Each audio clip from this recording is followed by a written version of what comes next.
This tutorial review will show you how to change country in App Store without credit card. First of all, open your App Store. Tap on your profile photo at the top right corner of the screen. Tap on your name.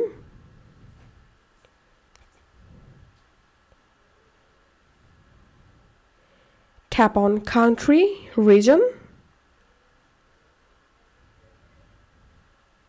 Tap on change country or region. And now you can easily change your country. So this is how you'll be able to change your country code, your country in App Store without credit card. If you find this video helpful, make sure to subscribe tutorial review. See you in the next video.